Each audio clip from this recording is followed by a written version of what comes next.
Dear students, welcome to online classes of Advanced Senior Secondary School Mundhal, Bhiwani. Dear students of 12th, today we are going to start textbooks. In our syllabus, there are two textbooks.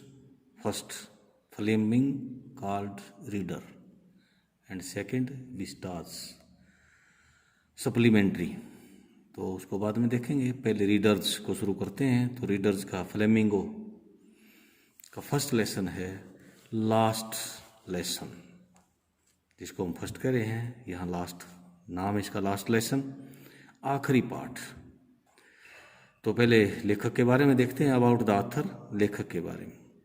अल्फोंसे डॉजेट 1840 to 1897, 1840 से 1897 तक जिए जो है अल्फोंसे डॉजेट. वो जे French novelist, फ्रांसीसी कवि थे, उपन्यासकार थे, एंड शॉर्ट स्टोरी राइटर और लघु कथा लेखक भी थे.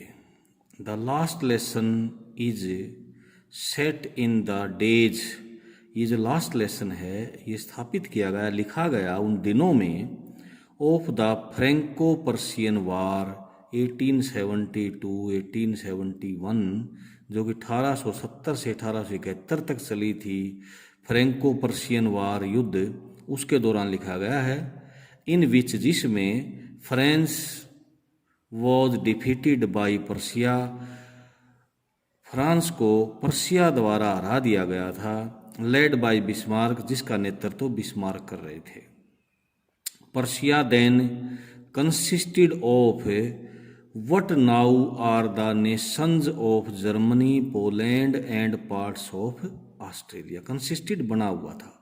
पर्शिया जो देश था वो उस समय जो बना हुआ था उसमें क्या क्या शामिल था, आज के जो देश इलाके हैं वो.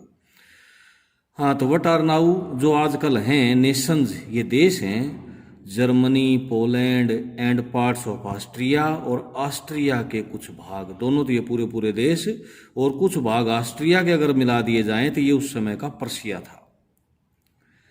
इन द स्टोरीज, कहानी में, the French districts of Alsace and Lorraine, France के जो देश के जो दो जिले थे अल्सेस और Lorraine, have passed into Persian hands, वो पर्शिया के हाथों में चले गए हैं, या कह लो कि पर्शियन फौजों ने उनको जीत लिया उस क्षेत्र को.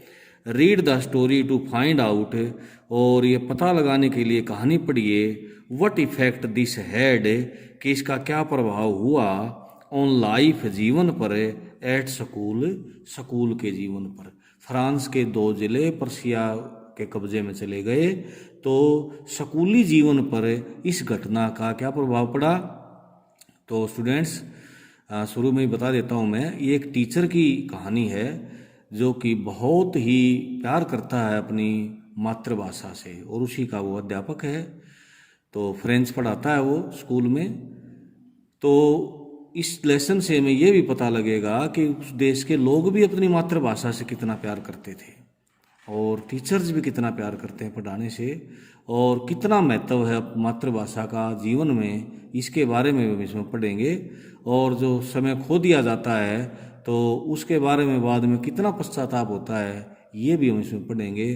तो इस कहानी के जो हीरो हैं वो हैं Mister Hamel, a French teacher जो कि फ्रांसीसी भाषा को पढ़ाते हैं. तो चलिए, notice these expression in the text, इन पर पाठ पढ़ते वक्त ध्यान देना है, इन अभिव्यक्तियों पर, इन शब्दों पर. Infer their meanings from the context, और उसी संदर्भ से जो है ना, उसी हालात से, उसी संदर्भ से इनका मीनिंग निकालना, हमने अर्थ निकालना है. तो मोटा मोटा मैं पहले बता देता हूँ, बाकी पढ़ेंगे जब साथ में आएंगे तब भी देखना. इन ग्रेट ड्रेड ऑफ, बड़े भय में, काउंटेड ऑन, हिसाब किताब लगाया हुआ, थम्बड एट द एजेज, किनारे पर अंगूठे से दबाए हुए. इन यूनिसन, एक स्वर में. ए ग्रेट बस्टल, बड़ा हंगामा. रिप्रोच अवर सेल्स विद, अपने आप को धिक्कारना, किसी चीज के लिए कि हम समय पर नहीं कर पाए उसके लिए धिक्कारना. I started for school very late that morning, उस सुबह में बहुत देर से स्कूल के लिए रवाना हुआ. And was in great dread of A scolding, और बड़े भय में था, स्कोल्डिंग धमकाना, कि मेरे को धमकाया जाएगा. स्पेशली खासकर because mister Emil had said that, mister Emil ने कहा था कि he would question us on participles, कि वो हम पर पार्टिसिपल के क्वेश्चन पूछेंगे हमसे। And I did not know, और मैं नहीं जानता था, the first word about them, उनका पहला शब्द भी। मतलब पार्टिसिपल पर प्रश्न पूछेंगे मिस्टर एमल, और मुझे उनका पहला शब्द भी याद नहीं था, पता नहीं था, नहीं जानता था मैं। फॉर ए मोमेंट, एक पल के लिए, आई थॉट, मैंने सोचा, ऑफ रनिंग अवे, कि भाग जाऊं, and spending the day out of doors, और स्कूल से बाहर या दरवाजों से बाहर ही घर दिन को बिताऊं, स्पेंडिंग बिताऊं। इट वॉज सो वार्म, कितना गर्म दिन था, सो ब्राइट, कितना चमकीला था। द बर्ड्स वर सर्पिंग, पक्षी चहचहा रहे थे। At the edge of the woods, woods होती हैं लकड़ियां, जंगल, जंगलों के किनारे। And in the open field back of the sawmill, और खुले मैदान में जो आरे के पीछे का हिस्सा था। सा मिल, आरा, लकड़ी काट चीरी जाती है जहाँ पर। The Persian soldiers were drilling, और पर्शिया के जो फौजी थे वो परेड कर रहे थे। ड्रिल माने खोदना भी होता है, खुदाई करना भी होता है, लेकिन यहाँ परेड कहेंगे। तो पर्शिया के जो फौजी थे जहाँ पर परेड कर रहे थे, वो एरिया कौन सा था, वो आरे के पीछे का मैदान था, खुला।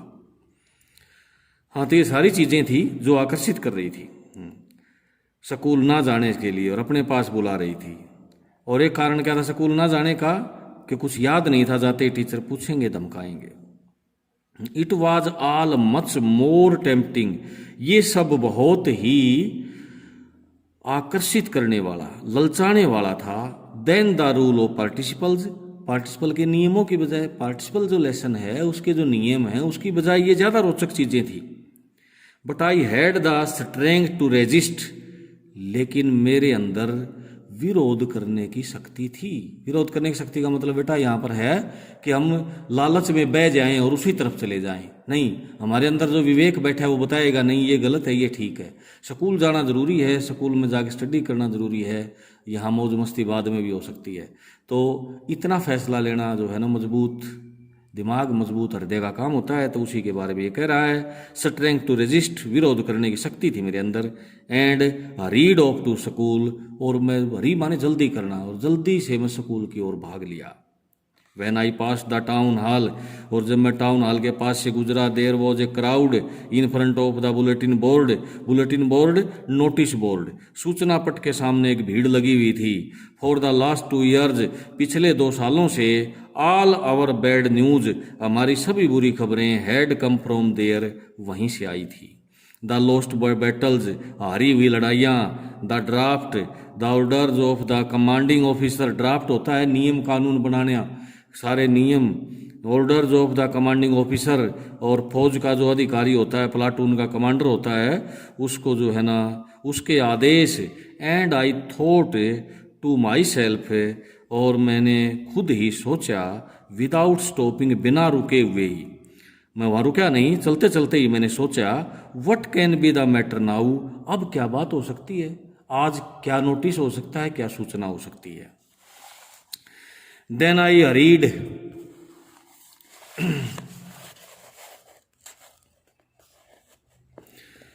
देन आई रीड बाई, फिर मैंने जल्दी से पास से निकल गया मैं। As fast as I could, जितनी तेजी से मैं चल सकता था उतनी तेजी से।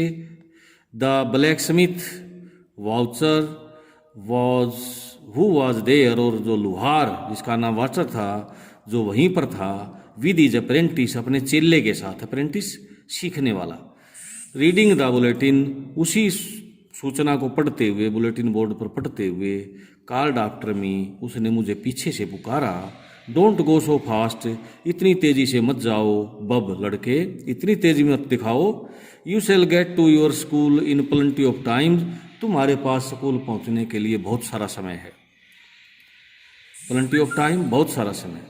आई thought he was making fun of me, मैंने सोचा वो मेरा मजाक कर रहा है। And reached Mister Hamel's little garden all out of breath, और मैं मिस्टर एमल के बाग तक पहुंच गया बिल्कुल आंफता हुआ। आउट ऑफ ब्रेथ, सांस से बाहर, मतलब आंफता हुआ।